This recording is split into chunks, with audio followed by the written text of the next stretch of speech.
Pengertian akikoh menurut bahasa, akikoh berasal dari kata akko yang uku akon, artinya memotong. Dinamakan akikoh, yakni yang dipotong, karena dipotongnya leher binatang dengan penyembelihan itu. Pertanyaan, apakah ada tuntunannya akikoh untuk orang yang baru masuk Islam atau mu'alaf?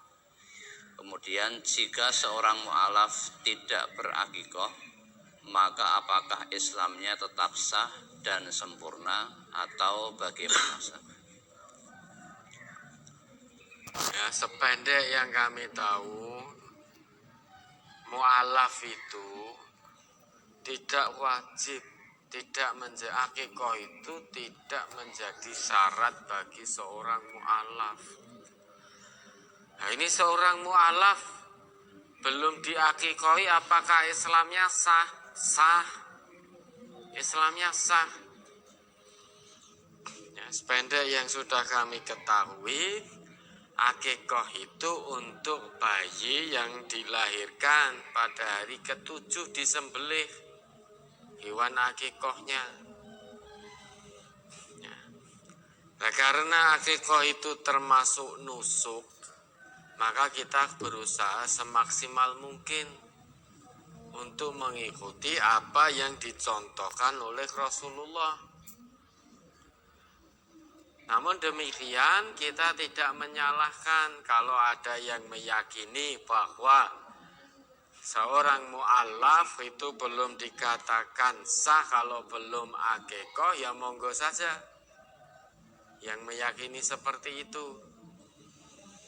Namun di kajian ini senantiasa diajarkan yang namanya akikoh itu termasuk ibadah nusuk. Sedangkan yang namanya ibadah semaksimal mungkin kita landaskan pada apa yang dicontohkan, dituntunkan oleh Rasulullah. Mengapa? Karena Allah berfirman, wala taqfu ma laisa laka bihi ilm, inna sam'a wal basar wal fuad kullu ulaika kana anhu mas'ula. Jangan kamu melakukan satu amal yang kamu belum tahu ilmunya, karena sesungguhnya pendengaran, penglihatan, dan hatimu kelak akan ditanya, dimintai pertanggungjawaban oleh Allah. Kamu melakukan amal ini melihat dari siapa, mendengar dari siapa, itu semua akan ditanya.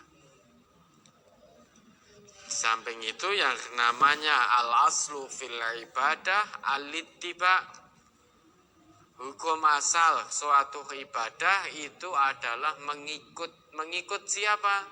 Ittiba'u Rasulillahi sallallahu alaihi wasallam. Mengikuti Rasulullah sallallahu alaihi wasallam. Maka perintah Allah, qul in kuntum tuhibbunallaha fattabi'uni. Allah perintahkan kepada Nabi, katakan Muhammad, jika kamu mencintai Allah maka ikuti aku, yaitu Nabi. Yang namanya ibadah semaksimalnya kita mengikuti Rasulullah. Sedangkan dulu Rasulullah sallallahu alaihi wasallam anil Hasan wal Husain yaumas sabi'. Dulu Rasulullah pernah berakikoh untuk Hasan dan Husain. Kapan? Yaumas sabi', pada hari ke-7. Wasammahuma, dan pada hari tersebut Rasulullah menamakan kedua cucu beliau. Wa amara ayyumato an ru'usihimal adha. Dan pada hari itu juga, yaitu hari ke-7, Rasulullah memerintahkan agar dihilangkan kotoran dari rambutnya, maksudnya dicukur. Ya. Samping itu beliau juga bersabda, kullu ghulamin rohinatun bi'aqiqatihi.